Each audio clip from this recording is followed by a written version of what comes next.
Hello students, welcome back to organised knowledge channel. और आज की इस वीडियो में बच्चों हम डिस्कस करेंगे worksheet number 26 for class 6 English की। बच्चों ये वर्कशीट है डायरेक्टरेट ऑफ एजुकेशन की ओर से आपके लिए 28 दिसंबर 2020 के लिए शेड्यूल ये वर्कशीट है। और बेटा अभी तक अगर आपने चैनल को सब्सक्राइब नहीं किया है तो चैनल को सब्सक्राइब कर लो और बेल आइकन भी प्रेस कर लो ताकि आप बच्चों को हर वीडियो की नोटिफिकेशन मिलती रहे। So let's start lesson. हम कंटिन्यू करेंगे फेयर प्ले। ठीक है, ये हमने अलगू चौधरी और जो जुम्मन है उसकी स्टोरी जो है हमने पढ़ी थी और लास्ट वर्कशीट तक हमने पढ़ा कि किस तरह जो अलगू चौधरी है उन्होंने केस वो कहाँ पर लेकर गए, पंचायत में लेकर गए। उनके जो बुलक्स थे उनका केस था साहू के अगेंस्ट। ठीक है, तो अब हम आगे कंटिन्यू करेंगे। Has your best friend ever done something you thought was wrong? क्या आपके बेस्ट फ्रेंड ने कभी कोई ऐसी मिस्टेक की है आप सोचते हो कि उसने कुछ गलत किया है? तो आपको ये तो बेटा आपकी जो है चॉइस रहेगी कि यस होगा या नो होगा। तो अगर किया है तो आप यस करेंगे, अगर नहीं किया है तो नो कर देंगे। Did your friend try to correct himself her self after your suggestion? और अगर आपके फ्रेंड ने कोई मिस्टेक की है और आपने उनको सजेस्ट किया हो, आपने उसको समझाया हो और फिर क्या बाद में उन्होंने खुद को करेक्ट करने की कोशिश की है या नहीं की है, तो ये आप यस और नो की चॉइस आप कर सकते हो। उसके बाद देखिए नेक्स्ट है what change after your suggestion to your friend? तो आपने जब सजेशन दिया तो आपके फ्रेंड में क्या कोई चेंज आया? तो बेटा हो सकता है कि आपका फ्रेंड ने जो है आपको प्रॉमिस किया हो कि दोबारा से वो ऐसी मिस्टेक नहीं करेगा या करेगी, तो वो लिख सकते हो आप he promise to never repeat his mistake. ठीक है, दोबारा मिस्टेक ना करने का प्रॉमिस किया। Now let's read what happen next in the story. अब हम करेंगे कि नेक्स्ट जो है क्या हुआ नेक्स्ट स्टोरी में। Story is the fair play. The panchayat was held under the old banyan tree.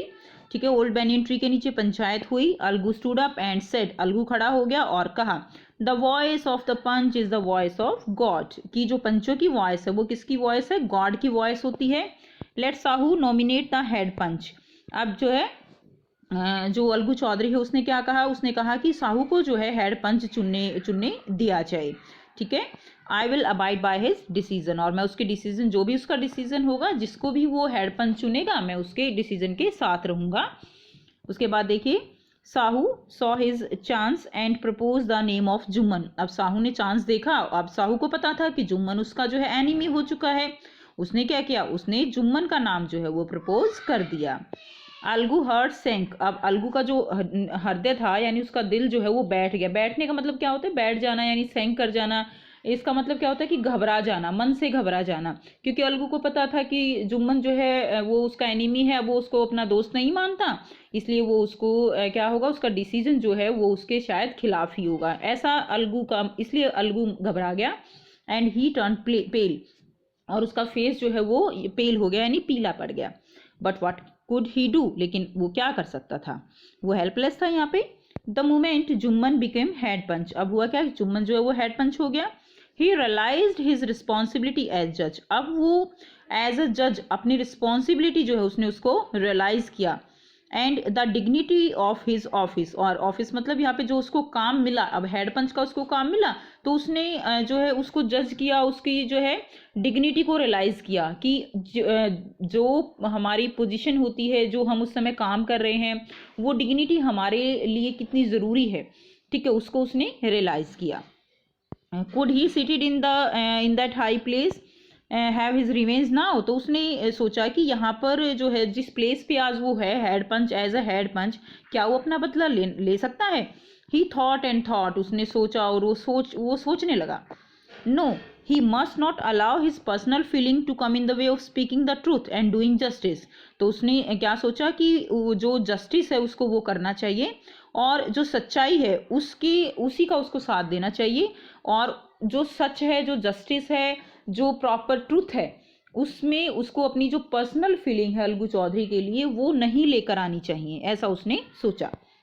Both Algu and Sahu cited their cases. अब जो अलगू और साहू है उन्होंने अपना जो है अपना केस जो है ही बोथ स्टेटेड देयर केसेस, अपना केस उन्होंने रखा, अपनी अपनी बात बताई। They were cross examine and the case was considered deeply. अब उनको क्रॉस एग्जामिन किया गया, उनसे क्वेश्चंस पूछे गए और केस को कंसीडर किया गया, डीपली कंसीडर किया गया। देन जुम्मन स्टूड अप, तब जुम्मन खड़ा हो गया एंड अनाउंस, और उसने अनाउंस किया, it is our opinion that Sahu should pay Algu the price of the bullock. अब उसने कहा कि ये हमारा ऐसा ओपिनियन है कि जो साहू है उसको अलगू के बैलों की जो प्राइस है वो दे देनी चाहिए।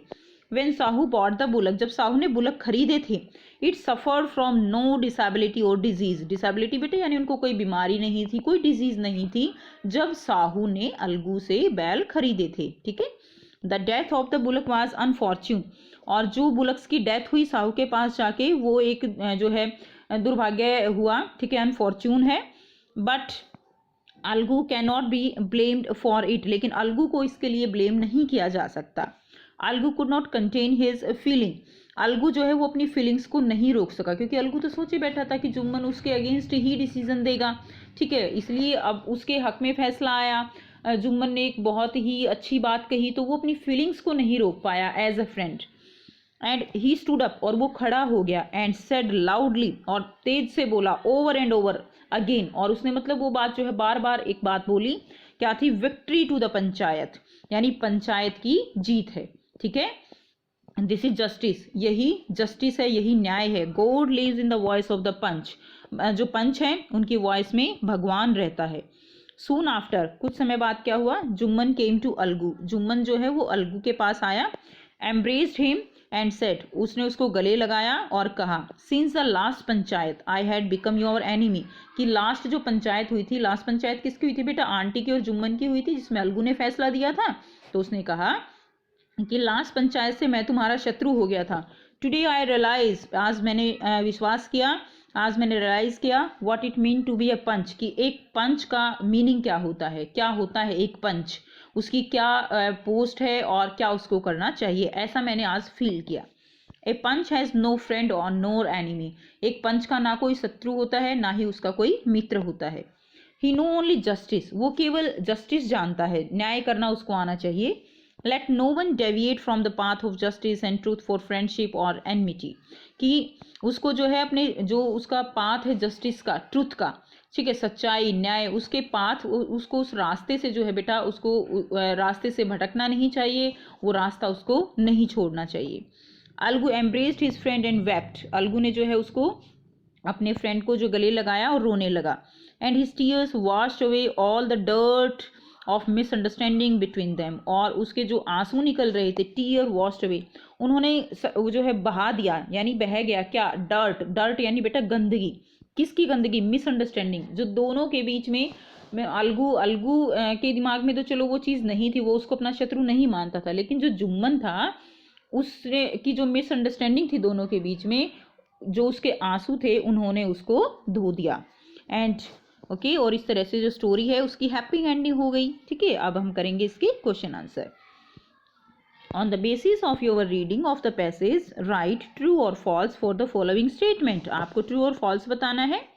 Sahu saw his chance and propose the name of Jumman as the head panch, Sahu ने अपना चांस देखा and propose the name of Jumman as the head panch, और उसने किसको चुना, हेड पंच को चुना। तो आपको यहाँ पर बेटा ट्रू फॉल्स बताना है, तो उसने चुना था ना, तो ये क्या हो जाएगा, ये ट्रू हो जाएगा। ठीक है, ये ट्रू हो जाएगा। उसके बाद देखिए, Jumman announce that Sahu should not pay Algu the price of the bullock, Jumman ने अनाउंस किया कि साहू को जो है जो अलगू के जो प्राइस है अलगू के बैलों की वो पे नहीं करनी चाहिए। क्या ऐसा अनाउंस किया था जुम्मन ने? ऐसा तो अनाउंस नहीं किया था बेटे, उसने तो कहा था कि पैसे पे करने चाहिए, क्योंकि जो बुलक्स की डेथ हुई दैट वाज अ अनफॉर्चून। तो ये क्या हो जाएगा, ये फॉल्स हो जाएगा। नेक्स्ट देखेंगे, a panch knows only justice and has no enemy और अ फ्रेंड। ठीक है, तो एक पंच जो है केवल उसका काम क्या है, वो केवल न्याय करना जानता है, उसका कोई फ्रेंड नहीं होता, कोई एनिमी नहीं होता। तो बेटा ये ट्रू है या फॉल्स है? तो बेटा बिल्कुल ट्रू है। ठीक है, उसके बाद देखिए, Jumman realise his responsibility as a जज once he became head panch, जब जुम्मन हेड पंच बन गया तो उसको एक जज की रिस्पॉन्सिबिलिटी रियलाइज हुई। ठीक है, तो बेटा ये ट्रू है। ठीक है, नेक्स्ट देखेंगे, Algu and Jumman embraced each other at the end of the story, Algu और जुम्मन ने जो है दोनों को एक दूसरे को गले लगा लिया at the end of the story, story के एंड में। तो बेटा हैप्पी एंडिंग थी, बिल्कुल उन्होंने गले लगाया। ओके, तो ये भी क्या है बेटा, ये भी ट्रू है आपका। ठीक है, तो ये हो गई आपकी आज की बेटा इंग्लिश की वर्कशीट। आई होप बेटा आपको वर्कशीट क्लियर है। कोई डाउट है तो आप कमेंट सेक्शन में कमेंट करके पूछ सकते हो। अगर वीडियो अच्छी लगे आपको तो लाइक शेयर जरूर कर दीजिए, अपने फ्रेंड्स के साथ भी शेयर कर लीजिए। And thanks for watching, have a nice day.